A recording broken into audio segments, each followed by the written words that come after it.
Close your eyes. Inhale and exhale slowly and deeply.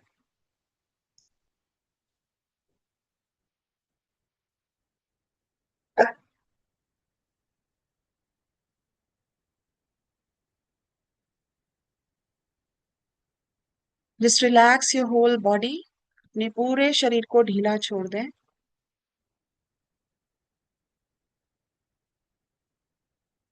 रीढ़ की हड्डी एकदम सीधी.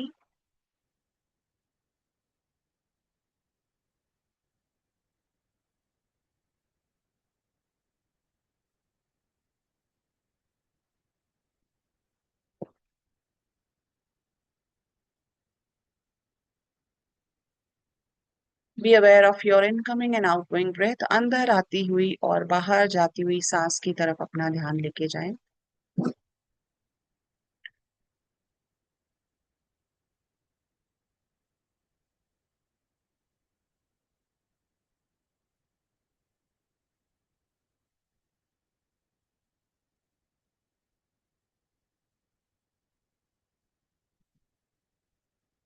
Feel the movement of air inside your nose. अपने सांसों की गति को अपनी नाक के अंदर महसूस करें. कैसे सांस चल रही है, अंदर जा रही है और बाहर आ रही है. Just be aware of that.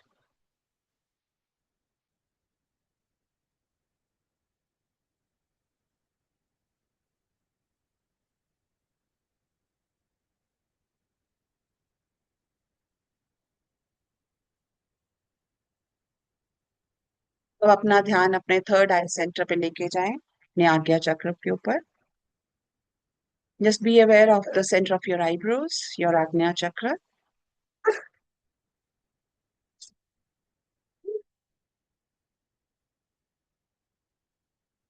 Visualize a bright light in your Chidakash, in the empty space inside your center of the eyebrows. Just be aware of this empty space. Visualize a bright light. इस रिक्त स्थान के अंदर एक बहुत दिव्य ज्योत का आवाहन कर.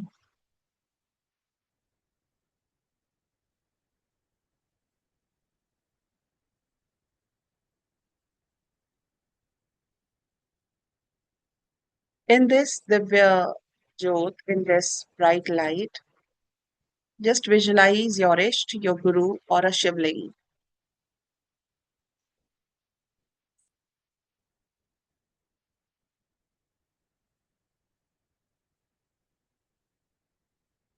And let's chant with me. Om Ram Ramaya Namaha. Om Ram Ramaya Namaha. Om Ram Ramaya Namaha. Let's chant Om together 3 times. Inhale. Om.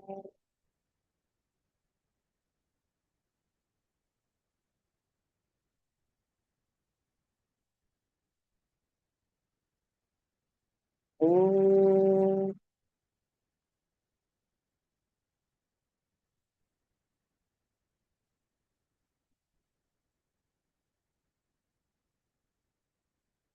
Om.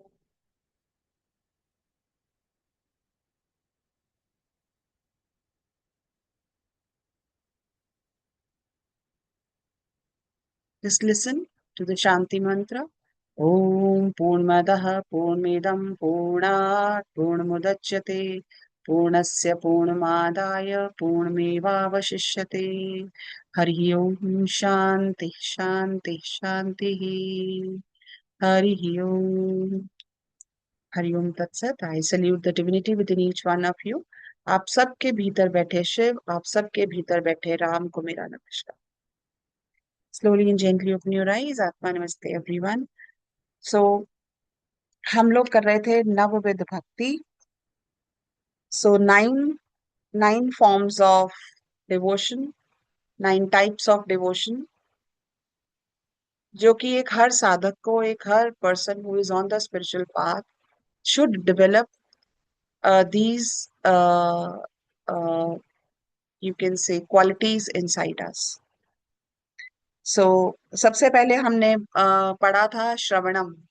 श्रवणम is hearing the glories of God. So अभी जो हम कर रहे हैं, जो आप कर रहे हो, जो हम सब कर रहे हैं, that is shravanam. We are following shravanam. हम लोग सुन रहे हैं. जो एक्चुअली व्हाट हम लोग क्या सुन रहे हैं, हम जो राम है जो हमारे अंदर है, हम उन्हीं के बारे में बात कर रहे हैं.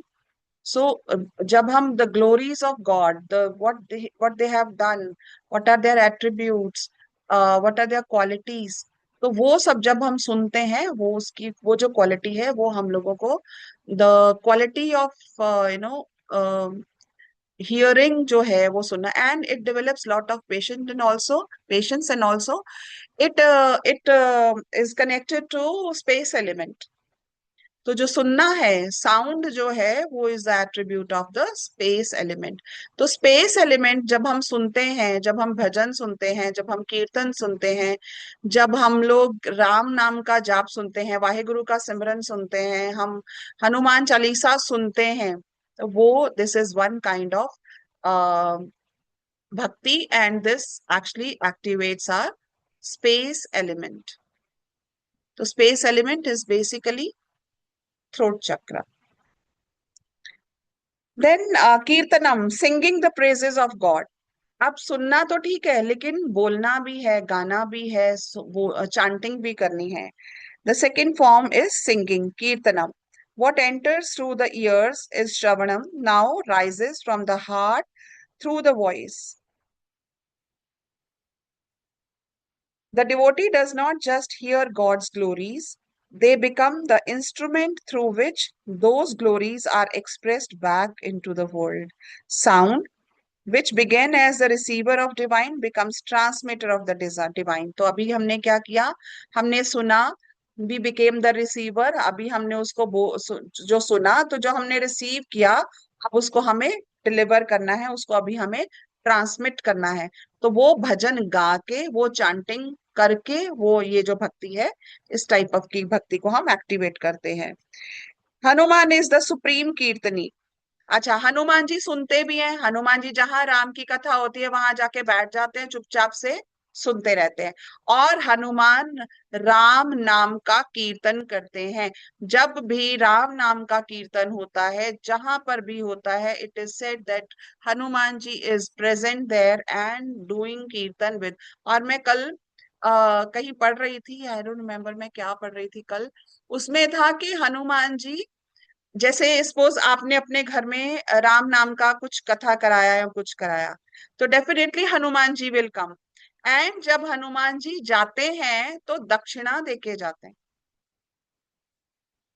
सो दक्षिणा में अब वो आपको बहुत सारी प्रॉस्पेरिटी भी दे सकते हैं, वो आपको बहुत सारी बल भी दे सकते हैं, बुद्धि भी दे सकते हैं. वो दक्षिणा के रूप में हमारे कलेश और विकार भी हर सकते हैं. सो वो क्या देके जाएंगे, वी डू नॉट नो. इसीलिए आई रिमेम्बर, जब हमारे पहले, बहुत साल पहले, हमारे घरों में जब शादियां होती थी ना, तब हमारे घर में रामायण की कथा रखी जाती थी, रामायण का पाठ रखा जाता था, अखंड पाठ रखा जाता था. उसके बाद उसका जब भोग पड़ता था तो उसमें बहुत ज्यादा भजन होता था.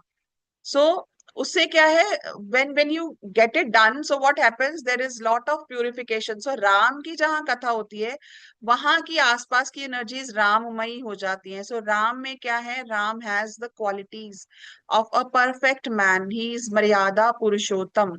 सो पुरुषों में उत्तम और मर्यादा में रहते हुए, राइट. सो उनकी क्वालिटीज घर के लोगों में, जहाँ रामायण का पाठ होता है, जहाँ रामायण का भजन, राम के भजन होते हैं, वहां पे जो लोग रहते हैं, उनके लोगों में वही क्वालिटीज जो हैं वो आनी शुरू हो जाती, क्योंकि वो हमारे कानों में पड़ती हैं.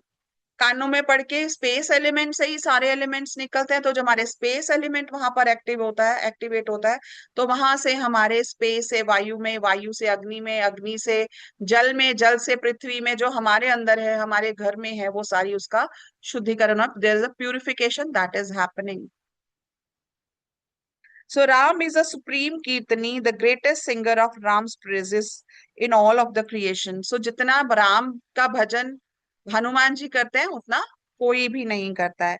His voice, consecrated by Indra's Vajra on the chin that holds the seat of the divine speech, has been singing Ram's name since before Ramayana began and will continue singing it until the last star of cosmic cycle goes out. When Hanuman raised his voice in Lanka's court after his tail was set ablaze, singing Ram's praises even as the fire burned, that was Kirtanam in its most heroic expression. Praise that does not stop even when the body is in pain, that rises above suffering because it knows something more fundamental than suffering is true. Then this suffering is true. So what happened? जब भी हम राम का नाम लेते हैं किसी भी उसमें, तो जैसे जब उनकी पूंछ को आग लगाई गई तो उन्होंने जोर से दहाड़ के बोला जय श्री राम. सो ये जो हम लोग जय श्री राम बोलते हैं, या जब हम राम नाम भी राम राम भी बोलते हैं, हम एक दूसरे को विश करते हैं, हम कहते हैं राम राम. ठीक है. तो वो राम राम भी जो करते हैं हम, दैट इज ऑल्सो कीर्तनम. वो भी हम राम का नाम ही ले रहे हैं. इसीलिए राम राम, नमस्ते, सत श्री अकाल, ये सारे जो है ये वर्ड्स, ये जो विश करने के लिए ये जो बनाए गए हैं, ये इसीलिए बनाए गए हैं कि इसी के साथ हम लोग एक दूसरे के अंदर, जो मेरे अंदर राम है और जो आपके अंदर राम है, हम उनको recognize कर रहे हैं. This is what Atma Namaste means. This is what Sat Shri Akal means. This is what even Namaste means. Namahate. ठीक है. Ram taught Shabri that Kirtanam is the form of devotion that purifies the atmosphere. When God's name is sung, the very air changes. The vibration of the divine name carries a Shakti that dissolves the subtle accumulation of negativity, fear, and ego that cling to physical and mental spaces. This is why temples ring with music, why pilgrimage sites echo with chanting, why every tradition of devotion across every culture has song at its heart. Song is the form of the love that takes song is the form that love takes when it needs to fill a space larger than one heart. तो जहां भी हम जाते हैं, हम जयकारे लगाते हैं, हम जोर जोर से जय श्री राम बोलते हैं, या हर हर महादेव बोलते हैं, या जय माता दी बोलते हैं. ठीक है. तो वो एनर्जी जो है वो क्रिएट हो जाती है. आप भूटान जाओगे, आप तिब्बत जाओगे, आप इवन मैक्लोडगंज जाओगे, वहां पर आप देखोगे एवरीबडी इज, हर एक शॉप पे, हर एक इवन होटल में, हर एक घर में ओम मनी पद्मे हूम का चांट चल रहा होता है. Right. So that actually creates that energy. अब अगर आप यहाँ पर अपने घर में, अपने शहर में घूम रहे हो, और यही अगर आप ऋषिकेश में या उज्जैन में या आप काशी में घूम रहे हो, there is a difference of energy. हर टाइम वहां पर पूजा पाठ चल रहा है. We were in Kumbh for, like I was there inside the that place for 40 days. 2 महीने थी, पर वहां पर पूरा गंगा जी में I was there for 40 days. So 40 days 24/7 वहां पर भजन चल रहे थे, वहां पर कीर्तन हो रहा था, वहां पे यज्ञ, हमारे अपने आश्रम में जहां पर हमारा सेटअप था, वहां पर शतचंडी यज्ञ चल रहा था.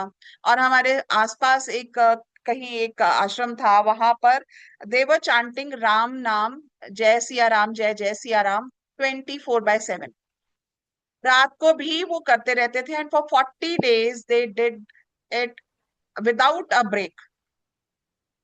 तो हर वक्त, और वहां पर जो वहां लाउड स्पीकर्स में लगाते थे, और इतना ज्यादा वो उसका होता था. कहीं पर 108 गीता का पाठ हो रहा है, कहीं पर रामायण के पाठ चल रहे हैं. जो ये हमारे ये हैं जगत गुरु अभिमुक्तेश्वरानंद जी, इनके जो आश्रम था वहां पर यज्ञ चलता था रोज. आई थिंक 108 कुंडीय यज्ञ रोज होता था वहां पर. मतलब कितना कुछ वो जो जगह थी. एंड आज भी अगर मैं उस जगह को फील करती हूँ, तो that is so, I have a it had a different feeling. वो टाइम मेरी जिंदगी में दोबारा नहीं आ सकता.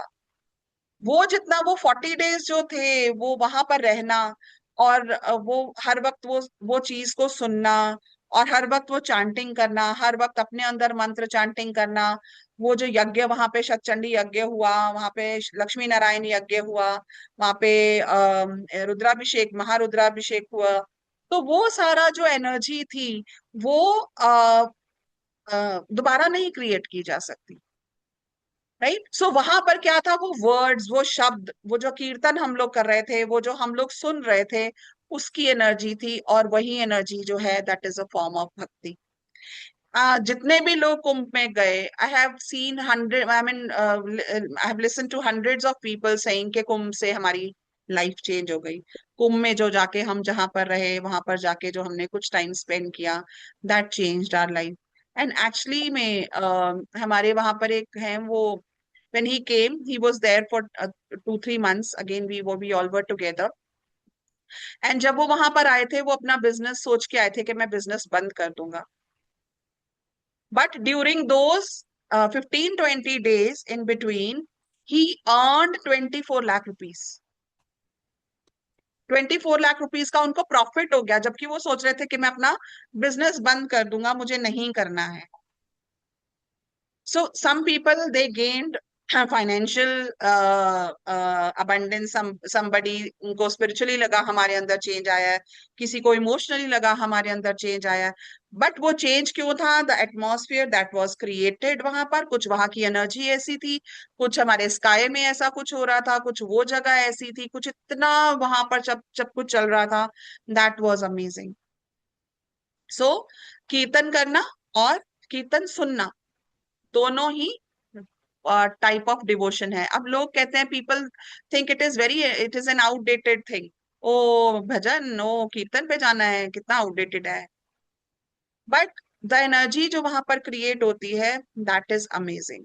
सो if you have something happening similar in your neighbourhood or in your society, just go there and feel the energy. Then is smaranam, constant remembrance.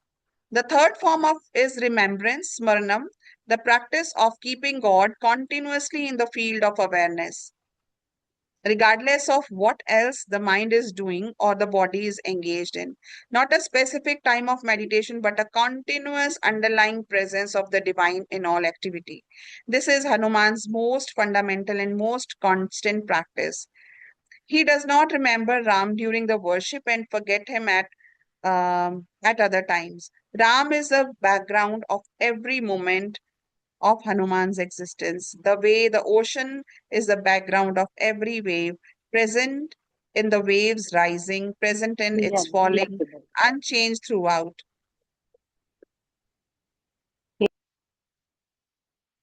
Hanuman carries Ram's name in every breath, as we explored in. We will explain. We will talk about it in chapter 10.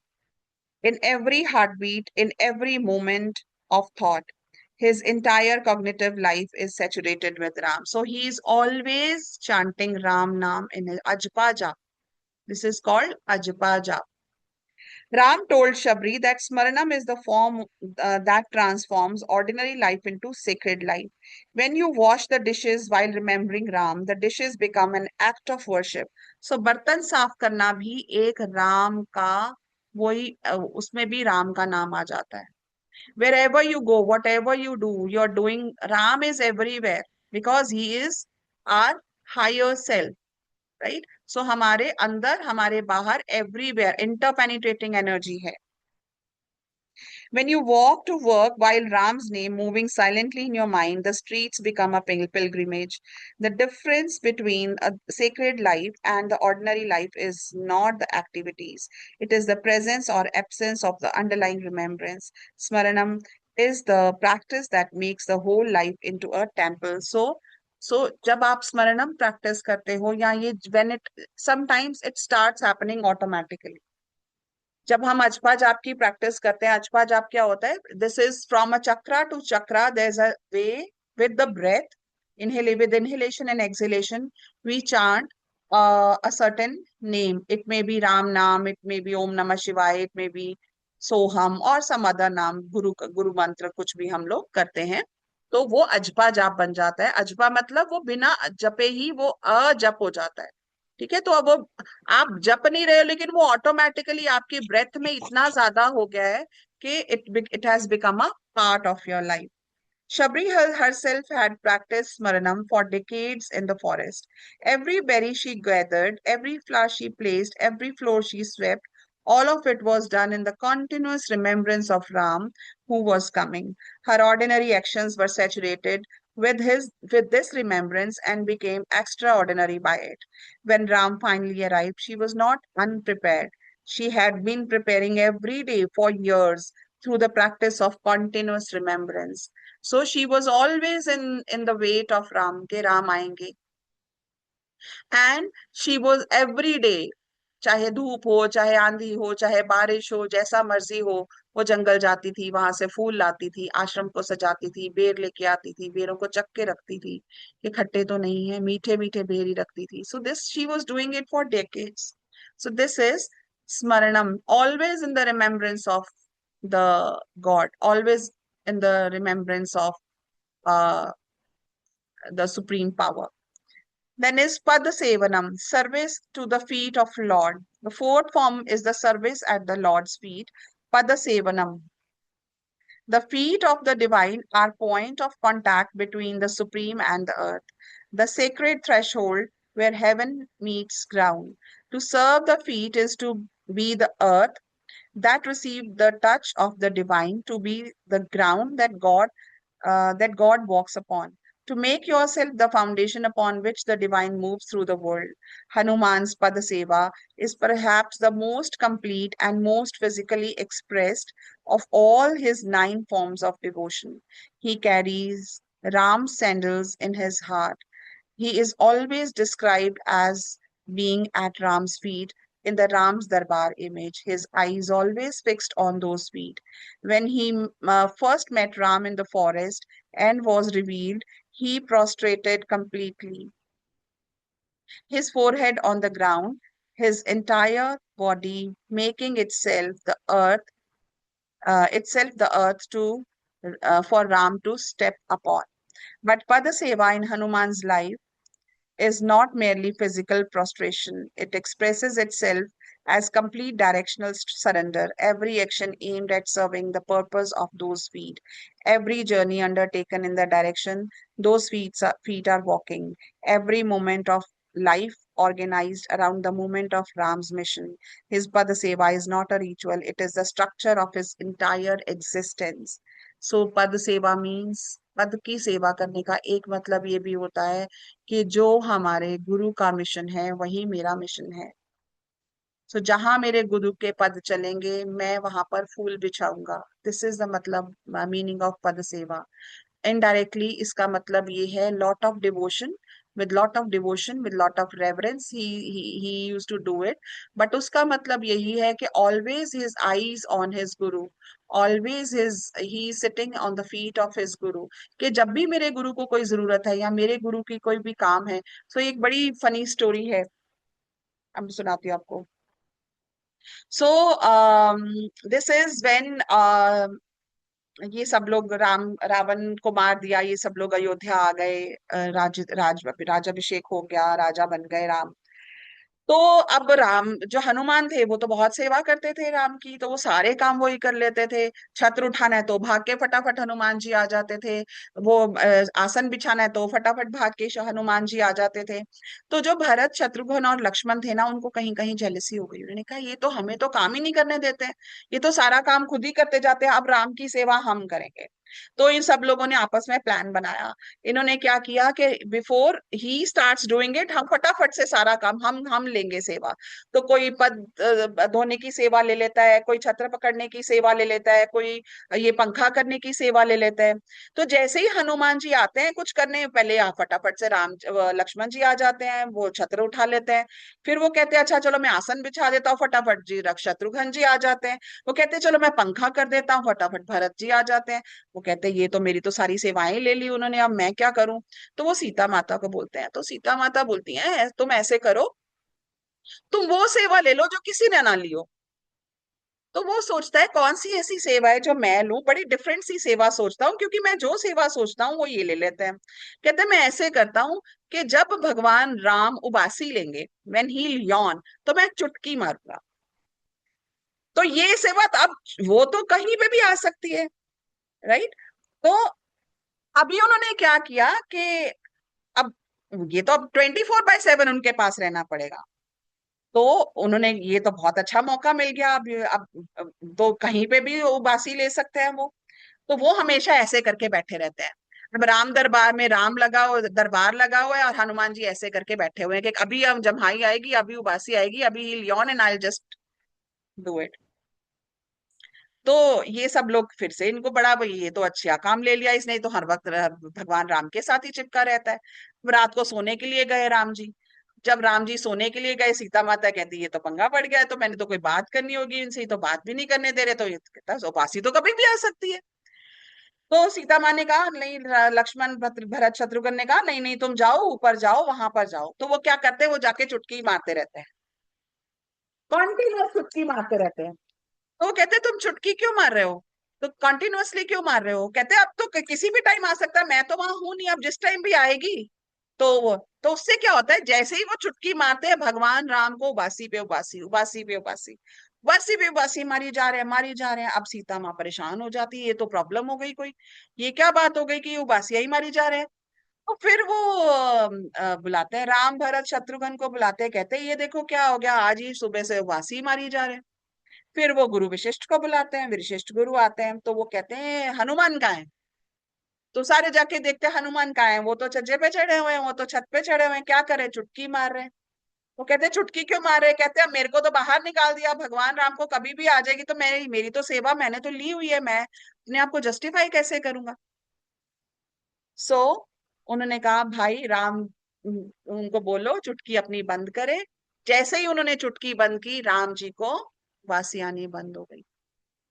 So this was his Leela. This was, he just wanted to tell them कि jealousy नहीं करना है। अगर कोई सेवा करना चाहता है तो उनको भी सेवा करने दो मिल। तो उन्होंने अपने भाइयों को इस तरह से सिखाया, तो उनको फिक्र लगे ये क्या हो गया, उबासी लेते जा रहे हैं, कहीं कोई प्रॉब्लम हो गई। So this was a funny incident. So Ram काज करिबे को आतुर, हर वक्त उनको है कि राम जी का कोई काम है तो सबसे पहले मैं करूं, राम कहीं देख ले, राम को हर वक्त हिज आईज ऑन राम। कभी राम ने ऐसे भी किया अच्छा भगवान को कुछ चाहिए मैं जाता हूँ। अब इसका सिंबॉलिक मीनिंग क्या है? when our consciousness is when our prana is awakened, जब प्राणा अवेकंड होता है तो हमेशा उनका काम क्या है, अवेकंड प्राणा का, राम की एनर्जी नीचे लेके आनी है, मूलाधार तक, मूलाधार से ऊपर लेके जानी है, यही राम काज है। और इसी में तो सारे काम है, सारे चक्रास ही उसी में हमारे लिए। ठीक है, तो राम काज क्या है बेसिकली? राम काज है हर एक सोल को, हर एक सीता को राम से मिलाना, हर एक का उद्धार करना। और इसीलिए कहते हैं कि कलयुग में हनुमान जी बहुत जल्दी सुनते हैं, क्योंकि जैसे ही आप, कलयुग में क्यों सुनते हैं, क्योंकि सबकी कॉन्शियसनेस कहाँ है, या ईड़ा में या पिंगला में। अब जैसे ही आप हनुमान चालीसा करोगे, हनुमान जी को याद करोगे, सुषुम्ना, वो खुद सुषुम्ना है, ही हिमसेल्फ इज सुषुम्ना। जैसे ही याद करोगे, अब सुषुम्ना में ही जब एनर्जी ऊपर मूव करेगी, प्राणा ऊपर मूव करेगा, that is when manifestation happens. इसीलिए हनुमान जी जो है वो बहुत जल्दी हमारी बात सुनते हैं। हनुमान चालीसा करने से, सुंदरकांड का पाठ करने से, अ, अगर जरूरत हो तो हनुमान अष्टकम पढ़ने से, अगर जरूरत हो तो बजरंग बाण पढ़ने से, अगर जरूरत हो तो हनुमान बाहुक पढ़ने से, ये सारी जो चीजें हैं ये हमें हेल्प करती हैं। इसीलिए क्योंकि इन्हीं चीजों में वो एनर्जी है जो हमारी उस एनर्जी को अच्छे से ऊपर तक लेके जाते हैं, and he can cross all the hurdles. वो हर सारे हर्डल्स, क्या क्या क्या हर्डल्स क्रॉस करते हैं, वो सुरसा को भी क्रॉस करते हैं, वो मैनाक पर्वत को भी क्रॉस करते हैं, वो सिमिका को भी क्रॉस क्रॉस करते हैं, वो लंकनी का भी वध, उसको भी क्रॉस करते हैं। तो वो, ये क्या है, ये हर्डल्स ही है, कहाँ, ये हमारे सारे चक्रास में ही पड़े हुए हैं ये सारे हर्डल्स। तो he has the power to cross all those hurdles, क्योंकि वो पवन पुत्र है। इसीलिए वो हमारी एनर्जी को ऊपर नीचे, हमारी जो कुंडलिनी है उसके सर्कल को कंप्लीट इजीली कर सकते हैं। इसीलिए Hanuman sadhana is very very important.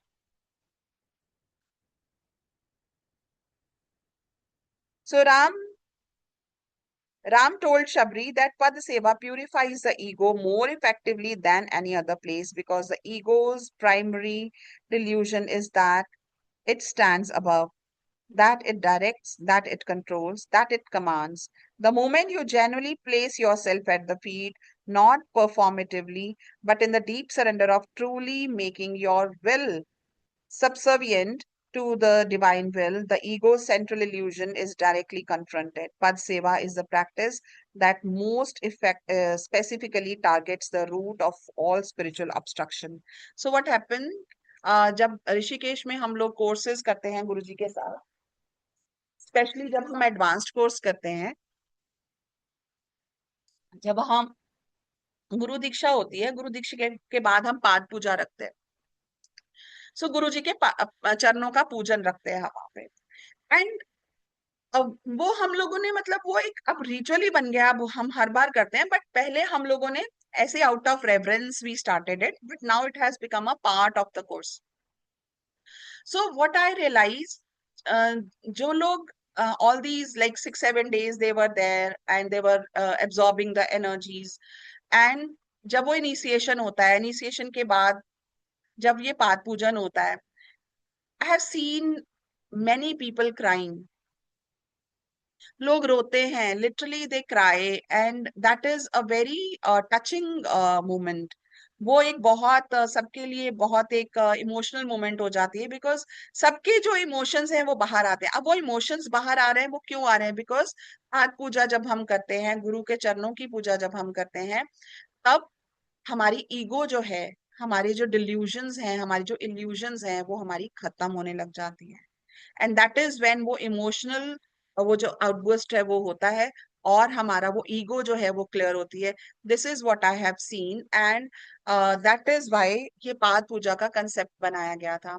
It is not कि जो गुरु है वो चाहता है कि तुम मेरे चरणों को धो या तुम ये करो. एंड कई बार लोग इतने ज्यादा डिवोशनल होते हैं, वो वो जो जल बचता है उसको बॉटल में भर के घर ले जाते हैं, उनके लिए वो अमृत है. सो this is the devotion. And एक बार गुरुजी से ऐसे ही कोई बात हुई, तो गुरुजी ने बताया कि जब लोग उनको ये सब कर रहे होते हैं, तो what he does, he directs all those energies to their guru. He does not keep it with himself, and that is actually what a great guru can do, right? So जो तुम्हारा गुरु है, और गुरुजी जब दीक्षा भी देते हैं ना, तो गुरुजी कह रहे हैं ये डोंट थिंक कि गुरु तत्व एक ही है, गुरु एक ही है. तो अगर चाहे वो दीक्षा मास्टर के थ्रू आ रही है, चाहे वो दीक्षा इन गुरु के थ्रू आ रही है, चाहे वो गुरु इन दीक्षा वो अल्टीमेटली एक ही गुरु के थ्रू आ रही है, वो गुरु तत्व है. And this is what we all need to understand. That is why it is said that guru is one. Guru is always one. But if the another guru is giving you initiation, then also the diksha is coming through your guru only. Right? तो गुरु एक ही रहता है, चाहे आप 10 जगह से दीक्षा लो, but वो दीक्षा आपके गुरु की तरफ से ही वो आपको आ रही है. जब हम लोग ये कंसेप्ट को अंडरस्टैंड कर लेते हैं ना, दैट इज व्हेन हमारा जो वेसल है इट बिकम्स वेरी बिग. क्योंकि जब हम कहते हैं ना नहीं नहीं नहीं मैंने तो दीक्षा ली हुई, मैं और किसी गुरु से दीक्षा नहीं ली, हम लोग अपने आप को बंद कर लेते हैं. We block our cells. But when we think, okay, this guru, be in this guru, there is my guru, there is the ultimate guru, there's a guru tattva behind him. That is when actually diksha happens. That is when you actually become a vessel. That is when you actually receive the divine energies. Otherwise, it's all you're just faking around. And kuch nahi ho raha hai. The next one is archanam, ritual worship. The fifth form is archanam, the ritual worship of God through flowers, incense, जिसको हम पंचोपचार पूजन भी कहते हैं, षडोपचार पूजन भी बोलते हैं. So through flowers, incense, light, water, and sacred offerings, the external ritual translates the internal devotion into physical form that gives the body and the hands a way to participate in the love that the heart already feels. Hanuman's Archanam of Ram is most vivid, expressed in image of the opened heart, where Ram and Sita are enthroned within him. His entire body is Ram's temple. His breathing is the fanning of Ram's lamp. His every heartbeat is offering of flower at Ram's feet. In the Sundarkand, when Hanuman found Ram's ring and held it to his forehead before setting out for Lanka, that was Archanam. When he carried the Sanjeevani mountain back, not as a task, but as an offering, that was Archanam. His entire life is a continuous ritual of offering because for Hanuman there is no distinction between the sacred and secular. Everything is Ram. Ram taught Shabri that Archanam connects a devotee to the divine through the five elements: fire in the lamp, water in the abhishek, earth in the flowers, air in the incense, space in the sacred silence of rituals. When performed with genuine love, Archanam is not superstition. It is the practice of recognizing the divine in matter, of honoring the truth that the world itself is God's body, that every flower offered is offered in the consciousness that lives in all the beings, all the things. So मुझे बहुत लोग पूछते हैं, आप meditations करते हो तो फिर आप रुद्राभिषेक क्यों करते हो? आप ये करते हो तो फिर आप पूजा क्यों करते हो? आप ये क्यों करते हो? आप फिर हवन क्यों करते हो? Because this is the physical way of offering something to your Lord. So हम लोग इंटरनली करते हैं, there is internal Rudrabhishek also, हम लोग इंटरनली भी रुद्राभिषेक कर सकते हैं, हम इंटरनली भी राम की पूजा कर सकते हैं। सब कुछ इंटरनली हो सकता है। जो आप फिजिकली रुद्राभिषेक करते हो आप वो भी इंटरनली कर सकते हो। बट जब हम लोग फिजिकली उसको करते हैं, हमारे हाथ उसको फील करते हैं, हमारी तो क्या है, that is a two way process. ठीक है, जब आप उसको फिजिकली कर रहे हो तो आप उसको फिजिकलाइज्ड फॉर्म में उसकी एनर्जी को फील कर रहे हो। जब आप उसको इंटरनली कर रहे हो, so it is internal and external, it is again the same way, the antahkarana and the spiritual cord. ठीक है, सो सेम वे आप एक इंटरनली कर रहे हो, एक सटल लेवल पे कर रहे हो, एक आप फिजिकल लेवल पे कर रहे हो। तो जब आप दोनों लेवल्स पे करते हो, और अगर आप इंटरनल साधना कर रहे हो, अगर आप कोई भी मेडिटेशंस इंटरनली कर रहे हो, तो this is my personal experience कि हम लोगों को एक्सटर्नल साधना भी करना बहुत जरूरी है। हमें ये रिचुअल्स कहीं ना कहीं छोटे छोटे, अपने आप को रिस्ट्रिक्ट नहीं करना है, कोई अंधविश्वास नहीं करना है। ओ मैंने तो सोचा था मैं सावन के महीने में रोज शिव जी को जल चढ़ाऊंगी, मैंने तो आज चढ़ाया ही नहीं, तो शिव जी प्यासे नहीं है, कोई बात नहीं। भाव है, भाव। गुरु जी कहते हैं भावाधीनम जगत जगत सर्वम, भाव के ऊपर ही सारा जगत है। तो भगवान को भाव ही चाहिए है। अगर आप नहीं कर पा रहे हो, उस दिन नहीं दे पा रहे हो, तो आपका भाव अगर है, हाँ, अगर आप भाव के साथ फिजिकली नहीं कर रहे हो, डोंट डू इट। अगर आप you're not doing it out of, I mean, you're out of love and devotion, you're just doing it because it's a ritual, do not do it, इसका कोई फायदा नहीं होगा। बट अगर आप वो रिचुअल को अपने दिल से कर रहे हो, आप प्रेम से कर रहे हो, आप उसको, आपको अच्छा लग रहा है करने में। We did Rudrabhishek the other day in Chandigarh, so we were I think 15-20 of us. कितना अच्छा लग रहा था, it was such a divine feeling, है ना। तो सब एक साथ ओम नमः शिवाय बोल रहे हैं, सब एक साथ वो अपना अपना वो कर रहे हैं। It's such a divine feeling, there is a lot of energy in that. So इसीलिए ग्रुप ग्रुप में पूजा कराई जाती थी, कीर्तन कराए जाते थे, लोग इकट्ठे होके एक दूसरे के घर कीर्तन करते थे, क्योंकि ग्रुप की एनर्जी भी बहुत ज्यादा मैटर करती।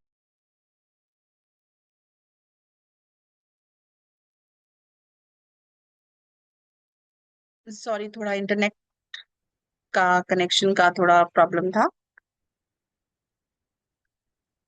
सो this is our emotions that we offer to the god.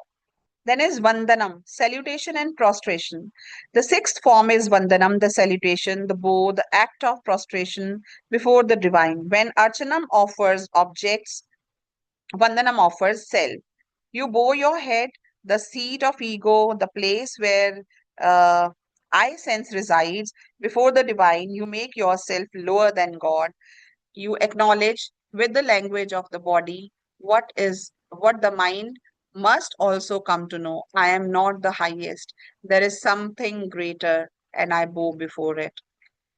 Hanuman's Vandanam is continuous and spontaneous. When he first saw Ram in the forest, he fell at his feet without a moment's calculation. When he saw Sita in Lanka, he bowed before her from a distance, his heart overflowing with respect and love. When he saw the ocean before him and the impossible task ahead, he bowed, not in defeat, but in recognition. This is greater than me, and I surrender to the grace that sent me here. Even his leap across the ocean began with a bow. Ram told Shabri that Vandanam is the form of devotion that most directly addresses pride, the subtlest and most persistent of all ego's disguises. The intellect can accept most spiritual truths while still secretly maintaining its own supremacy. But the act of bowing, of literally placing the head lower than the feet, is something the proud ego resists with every fiber of its being. And it is precisely this resistance that makes the bow so valuable. Each genuine bow is a small death of ego. Enough of them, and what was called I has gradually been offered back to the source from which it came. सो जब हम लोग सिर झुकाते हैं, जब हम माथा टेकते हैं, हम हर जगह, अब देखो माथा टेकने का एक रिचुअल रहता है, चाहे हम गुरुद्वारे जाते हैं, चाहे हम मस्जिद में जाते हैं, उनका अपना तरीका है, हम मंदिर में जाते हैं, हमारा अपना तरीका है। तो ये क्या है, ये तरीका है जब हम झुक जाते हैं, that means the person in front of us, जिसके आगे हम झुक रहे हैं, वो हमसे बड़े हैं। तो हमें क्या लगता है, मैं ही सबसे अच्छी हूँ, मैं ही तो सबसे बड़ी हूँ, आई इज द बिगेस्ट। तो वो जो आई हमारे अंदर रहता है, उसको, वो जो ईगो है, वो जो है वो उसको एक पता चलता है कि हाँ, there is somebody bigger than me in front of me.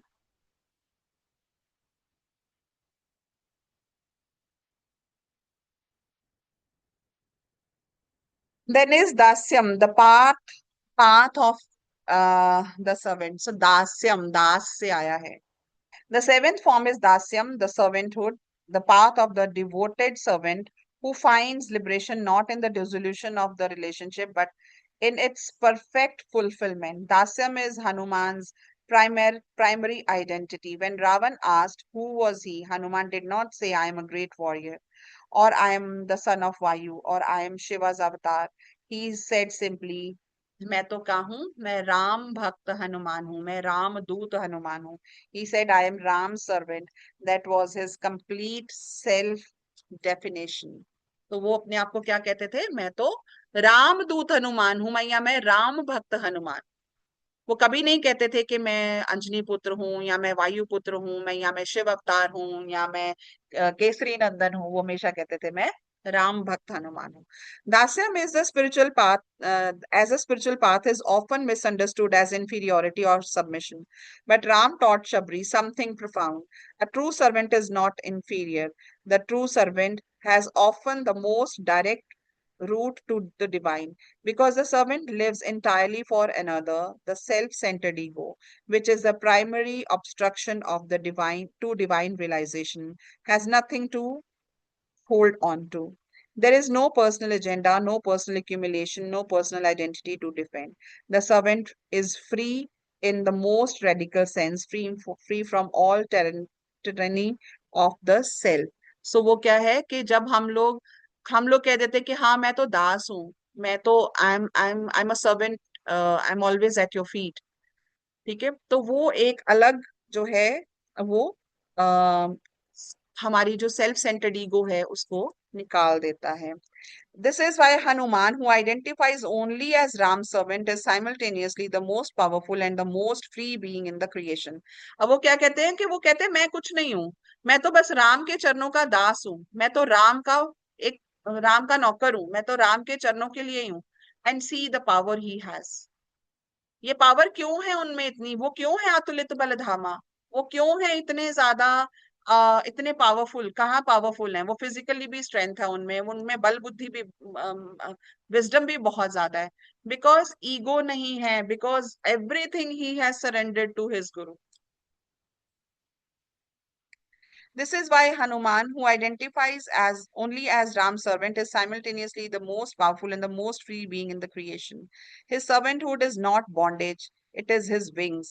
His identity as Das is not limitation, it is liberation. तो वो जो कहते हैं ना मैं दास हूँ, वो दास वो उनके एक्चुअली में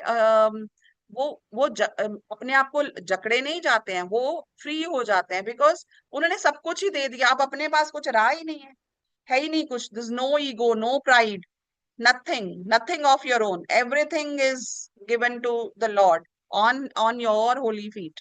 I surrender everything to your holy feet. हम लोग भी जब साधना करते हैं, जब भी हम लोग कोई पूजा पाठ करते हैं, जब भी हम लोग कोई मेडिटेशन करते हैं, तो हमारे मन में एक मोटिव रहता है। दिस इज व्हाट तंत्र टीचेस अस। तंत्र, तंत्र यहाँ पे मैं ब्लैक मैजिक की बात नहीं कर रही हूँ, मैं तंत्र वो बात कर रही हूँ, वो टीचिंग्स जो शिव ने दी हैं। सो शिव के जो भक्त होते हैं उनके लिए क्या होता है, तभी आपने देखा है कि वो भस्म लगा के रहते हैं, वो शमशान में भी रहते हैं, वो कहीं पे भी रहते हैं, क्योंकि उनके लिए हर जगह सेम है। उनके लिए वो उनका अपना कुछ नहीं है। सो साधना की, रुद्राभिषेक किया, ओके, जो इसका फल मिला वो भी आपका, जो आपको चढ़ाया वो भी आपका, जो उससे जो मैंने अच्छा कर्म क्रिएट किया वो भी आपका। तो फिर भगवान क्या कहते हैं, अच्छा अच्छा अगर तुम्हें जो अच्छा अपना दे रहा है तो तेरा बुरा भी मेरा। हम लोग का भी एक कंसेप्ट है, हम क्या कहते हैं, do good and you will receive good. It is in giving that we receive. ठीक है। तो हम यहाँ पर क्या है, यहाँ पे कंप्लीट सरेंडर है। So whatever is there, जो भी मेरा है वो आपका ही है। मेरी अच्छाई भी आपकी तो मेरी बुराई भी आपकी। तभी भगवान शिव को, आप देखो, पॉइजनस प्लांट्स भी चढ़ते हैं, उनको फूल भी चढ़ते हैं, उनको धतूरा भी चढ़ता है जिसमें कांटा है। ठीक है। उनको जंगली पौधे पेड़ भी चढ़ते हैं, उनको बेलपत्र भी चढ़ते हैं। तो उन वो सब कुछ accept, he accepts everything. This is the significance, he accepts everything. कुछ भी है, शिव को कुछ भी भोग लगा दो, शिव जी के लिए कुछ सोचने की जरूरत नहीं है शिव जी को भोग किस चीज का लगाएंगे। शिव जी को सब पसंद है। He likes everything because he is there in everything. He is everything. So तेरा तुझको अर्पण, मेरा तो कुछ भी नहीं है। इसी का यही जो हमने सुबह शांति मंत्र किया, जब इसमें ओम पूर्णमदः पूर्णमिदं पूर्णात् पूर्णमुदच्यते पूर्णस्य पूर्णमादाय पूर्णमेवावशिष्यते, कि जो है मैं पूर्ण हूँ, पूर्ण से निकली हूँ, पूर्ण में जाऊंगी, पूर्ण में समा जाऊंगी। ये सब कुछ भी पूर्ण ही है, आप भी पूर्ण हो, मैं भी पूर्ण हूँ। सो जब ये हम लोगों के अंदर वो आ जाता है, that is when you actually become Shiv भक्त।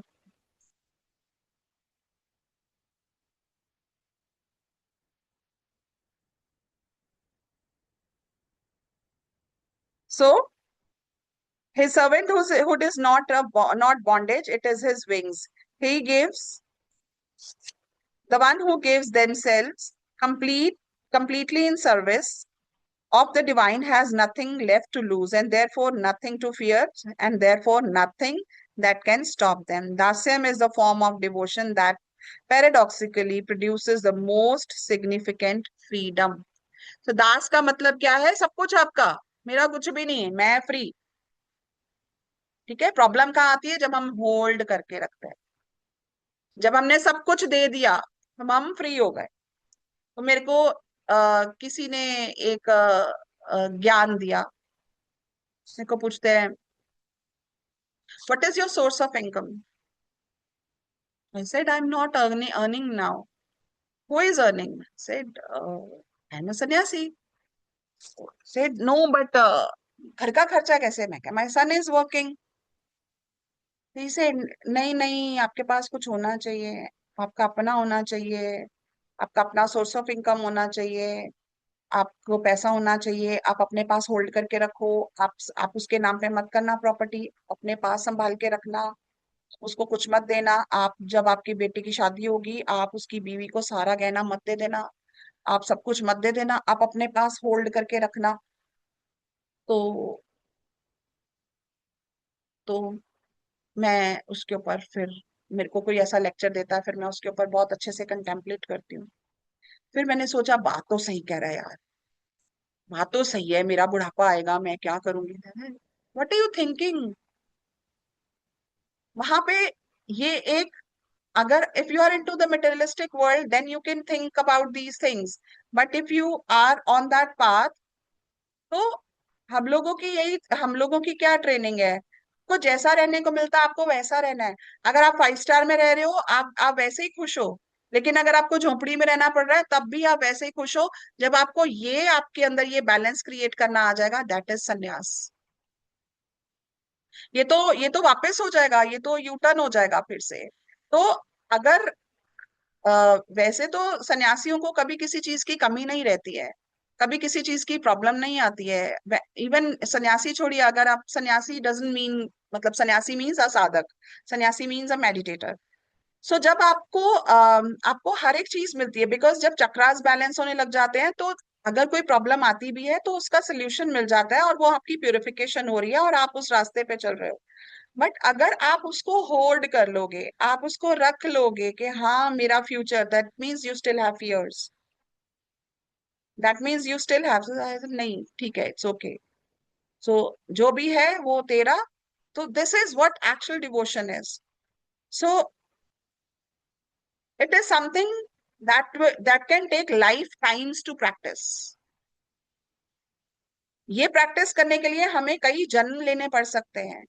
हम इस लाइफ टाइम में शायद, क्योंकि हमारे अंदर इतना है कि हमारे अंदर इनसिक्योरिटीज इतनी है, ओ कल फिर से डिमोनेटाइजेशन ना हो जाए, फिर से वॉर ना हो जाए, ओहो इस साल फिर से फ्लड्स आ गए तो राशन इकट्ठा करके रख लो।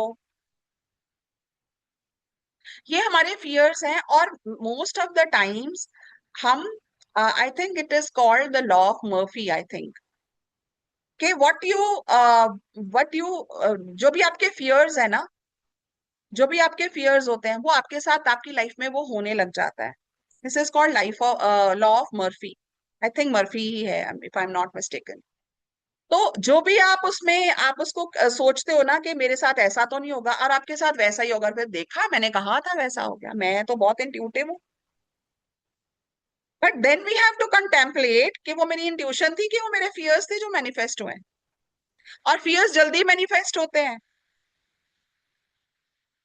हमारी नेगेटिविटीज जल्दी मैनिफेस्ट हो जाती हैं, क्योंकि हमारे अंदर 60,000 अगर थॉट्स हमारा ब्रेन प्रोड्यूस कर रहा है इन अ डे, कितने नेगेटिव हैं और कितने पॉजिटिव हैं। इसलिए जो ज्यादा है वो मैग्नीफाई होता ही है, वो फिर ज्यादा जल्दी मैनिफेस्ट हो जाता है। मैम मेरे ख्याल से हम इतनी शिद्दत से फेथ नहीं रखते हैं जितनी शिद्दत से हम फेयर करते हैं, तो फियर इसलिए ज्यादा जल्दी मैनिफेस्ट हो जाता हाँ, है। फियर मैनिफेस्ट हो जाता है। हाँ, it is okay Keshav ji, we all have our own thoughts. If you do not agree with me, that is perfectly fine. There are different thoughts, that is perfectly fine. The one who gives themselves completely in service of the divine has nothing to left to lose, and therefore nothing to fear, and therefore nothing that can stop them. Dasyam is the form of devotion that paradoxically produces the most significant freedom. So this is how we feel free. Sakyam, divine friendship, and this is very beautiful. The eighth form is Sakyam, the relationship of friendship with God, where Dasyam maintains the distinction of servant and master. Sakyam is the form where that distinction softens into intimacy. The friend knows things about you that the servant may not. The friend speaks freely, jokes, challenges, and loves without the formality that the servant master relationship requires. Hanuman embodies both Dasyam and Sakyam simultaneously, and this is itself a profound spiritual teaching. He is Ram's servant and Ram's friend. He serves with the complete dedication of the servant and loves with the complete intimacy of the friend. In the Kishkindha Kand, Ram describes his love for Hanuman with the vocabulary of friendship, Sakhya. Sakhya means sakha hona. Ram says that Hanuman is as dear to him as his own breath, that the debt he owes Hanuman cannot be repaid in any currency except love. Ram told Shabri that Sakyam is the form of devotion that arises naturally when Dasyam matures. So जब हमारा जो dedicated aspect है as a servant in the feet of the Guru, जब हम उसको perfection कर लेते हैं, तब क्या है, तब जो हमारा गुरु है वो हमारे friend भी बन जाते हैं. When you have served long enough and selflessly enough, when the servant's love has been purified of all desire for reward or recognition, it spontaneously transforms into friendship. The friendship where God comes to you, not as a Lord to be served, but as a companion to walk with, to laugh with, to share the silence of forest evening with. This is what Ram and Hanuman have, not just the formal relationship of Lord and servant, but the living, breathing intimacy of two beings who have chosen each other across lifetimes. तो those who are pranic healers, हम लोग master के साथ बातें करते हैं ना, master क्या करी जा रहे हो, मास्टर क्या आप हंसी जा रहे हो, मेरी लाइफ में इतनी प्रॉब्लम चली, आप बैठे वहां पे स्माइल कर रहे हो. नॉर्मली हम बात करते हैं ना, अच्छा हाँ मास्टर मेरे को पता चल गया आपकी बात. So we when we have surrendered, okay master you are there, guru you are there, you are my guru, you will do it. But at the same time sometimes हम उनको एज अ फ्रेंड भी बात करते हैं. So this comes when you have complete surrender, when you have faith, that is when you become the friend with your guru. Next is Atma Nivedam, complete self surrender. The ninth and the final form of is Atma Nivedanam, the total offering of self to God, not just actions, not just words, not just feelings, not just the body, the complete surrender of the very identity, the very sense of being a separate self into the divine. This is the form that contains and completes all the others. It is the ocean into which all the 8 rivers of devotion ultimately flow. Hanuman's Atmanivedanam is absolute. There is nothing in Hanuman that is held back from Ram. Not his strength, it is Ram's, not his intelligence, it is Ram's, not his. This is what I was saying, complete surrender. So whatever he has, it is Ram himself. Not his life, it is Ram. When he said in Lanka's court, after his tail was set ablaze and the entire demon kingdom stood before him, I am Ram's servant. That was not a statement of affiliation. That was the declaration of a being whose very existence have been fully offered. There is no Hanuman apart from Ram. There is only Ram's Hanuman. Ram told Shabri, and this is perhaps the most tender moment in the entire exchange, that Atmanivedanam is what she herself had practiced for all her years of waiting. Every morning she had woken not for herself but for Ram. Every berry she had tasted was not for her own pleasure but for Ram's. The self that might have complained about the loneliness, might have given up after the first decade, might have questioned whether the wait was worth it.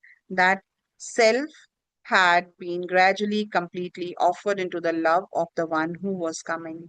By the time Ram arrived, Shabri had already given everything. The meeting was the confirmation of a surrender that had already been total. This is why the moment between them is so profound and so pure that there was no ego left on either side to create distance. Navavidha Bhakti Pragatamaya Gai, Tumhre Man Nit Karahu Jai. I have revealed the 9 forms of devotion. Make your mind always victorious through them. This is from Ramcharitmanas, the Aranyakand. So basically, ये जो 9 forms हैं, again, it is not easy to practice for people like us. Because वो हनुमान थे, वो शबरी थी, ठीक है, हम लोग एक बहुत ज्यादा मटेरियलिस्टिक वर्ल्ड में रहते हैं. बट अगर हम ये 9 डिवोशन को, ये 9 स्टेप्स को फॉलो करते हैं, तो that is when there is complete surrender. That is pillar number 1. So अब हम लोग उसको फॉलो नहीं कर सकते हैं इतनी डिलीजेंटली. हम लोग ये जो यहाँ 9 वेज लिखे हैं, हम लोग उनको नहीं इतनी डेडिकेटेडली कर सकते. That is why we have pillar 2, 3, 4 and 5, right? So by the time हम यहाँ तक पहुंचे, लेट अस प्रैक्टिस दैट। अब उसको प्रैक्टिस करने के लिए life time, 2 life times, 3 life times, ये हमारे ऊपर है कि हम कितना डेडिकेटेडली अपनी प्रैक्टिसेस को फॉलो करते हैं। Whatever we are practising, if we are swara yogis or we are pranic healers, arhatic yogis, whatever you are practising, even if you are into Sri Sri Ravi Shankar ji's school art of living, if you are doing Sudarshan Kriya, if you are a Kriya yogi, so जो भी हम जिस भी path पर हैं, let us be very diligently practicing all the teachings given by our guru। जब हम ये प्रैक्टिस करते हैं ना, that is also one form of devotion, कि गुरु ने कहा है तो मुझे करना ही करना है, राइट। सो आज थोड़ा लंबा हो गया, but I just wanted to finish all these. So tomorrow we will have session. I will try to see कितना हम लोग पढ़ सकते हैं, because from 5th onwards I'll take a break for a week because I will be in Haridwar for 1 week। So next Tuesday से then we will restart। ठीक है। So I'll try कि मैं maximum to maximum जो है उसको कल को हम लोग cover up कर लें। तो thank you so much for joining and कल मिलते हैं 12:30, 12:25 पे ज्वाइन कर लीजिएगा, थोड़ा लेट हो जाता है, इतना ही पाथ में थोड़ा डिले हो जाता है। ठीक है। Thank you. आत्मा नमस्ते। आत्मा हरिओम। नमस्ते। Thank Ram you Ram. आत्मा। हाँ।